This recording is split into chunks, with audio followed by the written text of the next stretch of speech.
estoy pensando en uno de los temas en que seguramente va a haber mucha inquietud, mucho interés y cambios, es en relación a cómo se va a regular. Y ya estamos viéndolo en legislaciones estatales, reformas electorales estatales.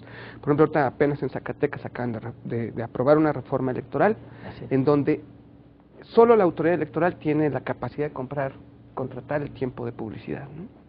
Y no sé si esa sea la solución. Sí. Bueno, sin duda, ahí mencionaban Javier y Nicolás los dos, en términos de que, bueno, los partidos, la composición de los partidos, si actualmente va a ser posible o no que ellos lleguen a algún tipo de acuerdo.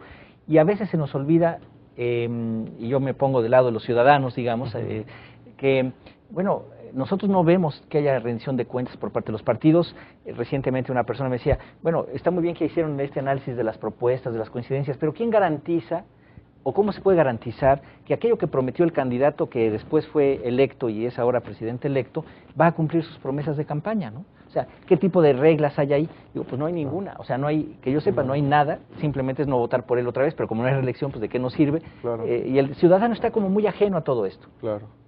Bueno, está el ejemplo de la campaña del Estado de México de Enrique Peña, que firmó ante notario sus compromisos de campaña. Eso suena muy bien para una campaña, no tiene ninguna validez legal, o sea, nadie puede demandarlo ante el notario por no construirle su calle o su casa, porque el primero que te va a decir es, bueno, hubo tormenta, no llegó el dinero, claro, salieron otras prioridades, ¿no? Sí, es ahí donde, por ejemplo, ahí es donde vemos que la reelección sí hace falta, ¿no? Bueno, a lo mejor con la reelección las promesas de campaña van a ser un poco más creíbles o van a ser un poco más fiscalizables, por así decirlo, ¿no? Eso en general nos lleva al gran tema de la rendición de cuentas, ¿no? Yo creo que ciertamente pasar del sistema de un partido dominante al sistema multipartidista es un avance, o sea, es mejor tener 2 o 3 candidatos que escoger, aunque no se reelijan, eso es mejor que tener un solo partido. Claro. Pero tampoco tenemos que sobredimensionar hasta dónde el ciudadano es capaz de monitorear la acción del gobierno, ¿no? Yo creo que ahí sí hace falta desarrollo institucional muy claro, que sí es de ajuste fino en realidad, ¿no? Lo vemos desde la regulación de competencia del sector privado, pero también hasta la fiscalización, la auditoría superior de la federación. Casi nunca nos enteramos, salvo de las cosas que los medios de repente capturan, ¿no? Este señor tiene estas propiedades, hizo esto, la auditoría reveló que tal cosa. Entonces, si nos vamos por los escándalos, tampoco vamos a tener mucho avance, porque no hay un castigo más que el costo político de ser fruto de un escándalo, pero hasta donde hemos visto nadie renuncia por los escándalos, y hemos tenido de todo tipo de escándalos, ¿no? Entonces ahí es donde te das cuenta que sí hacen falta más dientes en algunas partes, ¿no? Y se puede debatir, por ejemplo, hablando de esa reforma electoral, bueno, ¿le ponemos o no le ponemos dientes a una ley que trate de limitar campañas negativas? O no las queremos. Pero bueno, pero yo sí quiero una ley que tenga dientes para un funcionario corrupto, un legislador corrupto, ¿no? Bueno, sobre todo la rendición de cuentas que mencionan, ¿no? Por ejemplo, hace poco el CIDE justamente sacó un estudio sobre el grado de transparencia de las instituciones públicas y el Congreso de la Unión estaba entre las más bajas.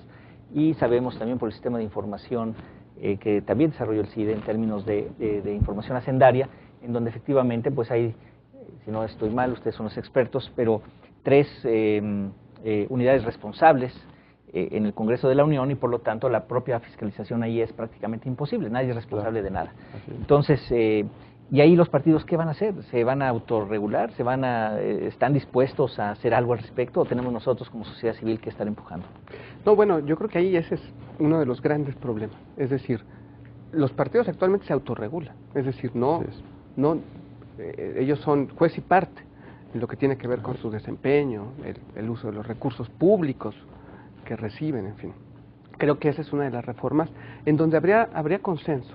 Me parece que hay una coincidencia general asociada a una confusión entre transparencia y rendición de cuentas. O sea, hay un gran consenso en que debe ser visible la acción de la autoridad, la acción de los políticos, en fin.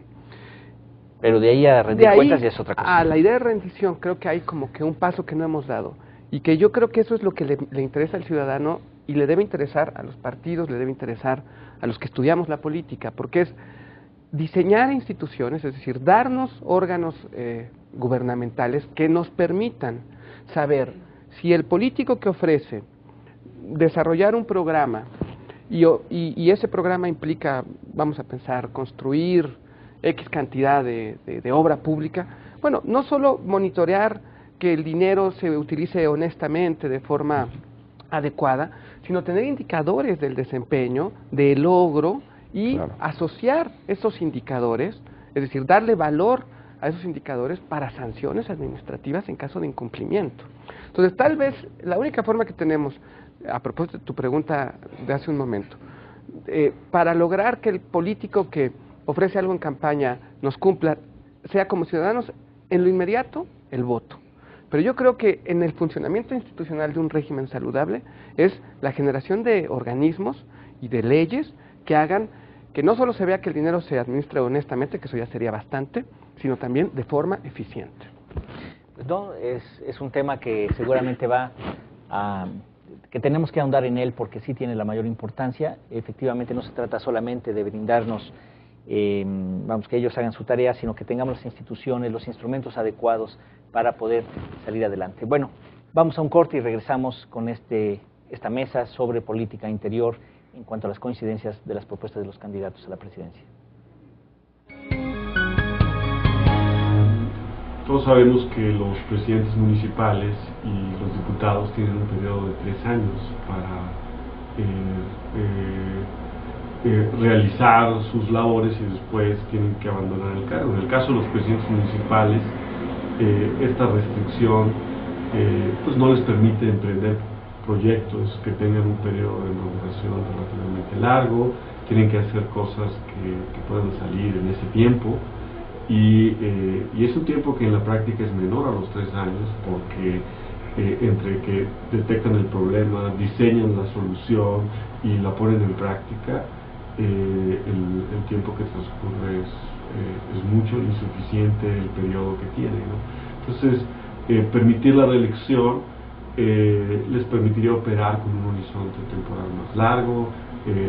Por otro lado, también otro beneficio que tendría es que generaría incentivos para que los presidentes municipales y los diputados se acerquen a sus electores, que fueron los que votaron por ellos, pero que una vez que votan por ellos debido a la no reelección, ya no tienen ningún motivo para volver a rendirle cuentas y tratar de convencerlos de que han estado haciendo bien su trabajo. Permitir la reelección, ¿sí?, abriría la posibilidad, les daría el poder a los ciudadanos de evaluar en las siguientes elecciones el desempeño de sus representantes en presidencias municipales o en la Cámara de Diputados.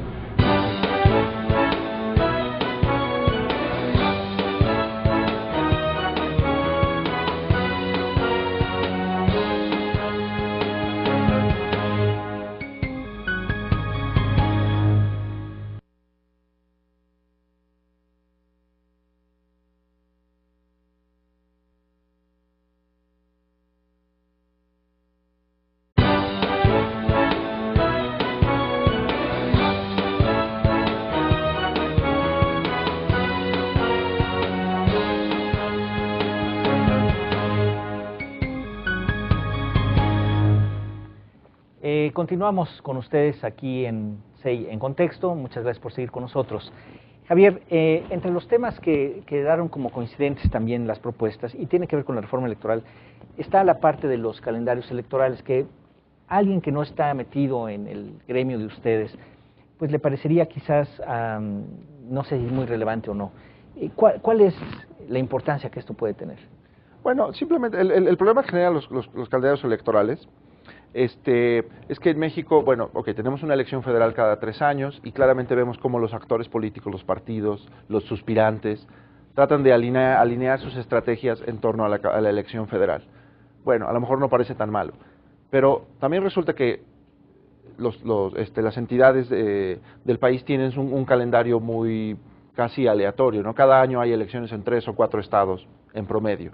Y el problema es que si ese estado es Chiapas o Tabasco o Oaxaca o el Estado de México, todo el aparato político se focaliza hacia esa elección, ¿no? Porque de ahí dependen carreras políticas futuras, el balance de poder y demás. Entonces la propuesta ahí es muy sencilla, es decir, oiga, vamos a tratar de tener